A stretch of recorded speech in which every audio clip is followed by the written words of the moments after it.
অতি বিরল এ মুদ্রা সান ফ্রান্সিসকোর ইউএস মিন্টে ১৯৭৫ সালে তৈরি। এটির মূল্য এখন ৫ লাখ মার্কিন ডলারের বেশি বলে জানিয়েছেন গ্রেট কালেকশনের প্রেসিডেন্ট ইয়ান রাসেল। বাংলাদেশি টাকায় মুদ্রাটির মূল্য ৫,৯০,০০,০০০ টাকার বেশি। ব্যাংকের ভল্টে ৪ দশকের বেশি সময় অনাদরে পড়েছিল মুদ্রাটি। উত্তরাধিকার সূত্রে যুক্তরাষ্ট্রের ওয়াইহো ৩ বোন সেলটির মালিকানা পেয়েছিলেন। কয়েক বছর আগেও এ মুদ্রার প্রকৃত মূল্য সম্পর্কে তাদের ছিল না বিন্দুমাত্র ধারণা।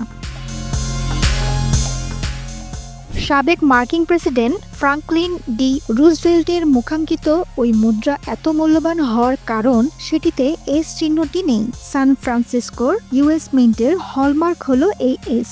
এই টাকশাল থেকে যেসব মুদ্রা তৈরি হয় সেগুলোয় এস অঙ্কিত থাকে। এই হলমার্ক ছাড়া তৈরি মুদ্রার মধ্যে এখন মাত্র 2টি অবশিষ্ট আছে। অন্যটি 2019 সালে এক নিলামে $4,56,000 বিক্রি হয়। একজন মুদ্রা সংগ্রাহক সেটি কেনেন।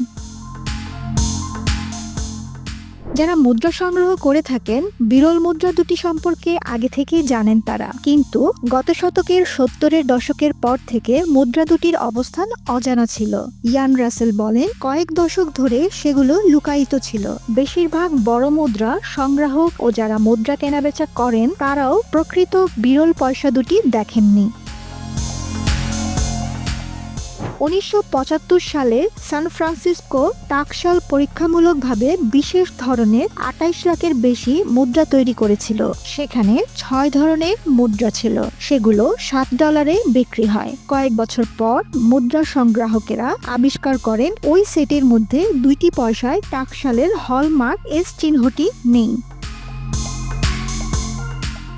ইয়ান জানান, ওই 3 বোন তাদের ভাইয়ের মৃত্যুর পর সম্প্রতি হঠাৎই নিজেদের মালিকানায় থাকা ওই মুদ্রা সম্পর্কে জানতে পারেন। তারা বলেন, তাদের ভাই ও মা 1978 সালে ত্রুটিযুক্ত ওই মুদ্রা $18,200 কেনেন, যেটির বর্তমান দাম সর্বোচ্চ $90,000 হতে পারে বলে ধারণা ছিল তাদের।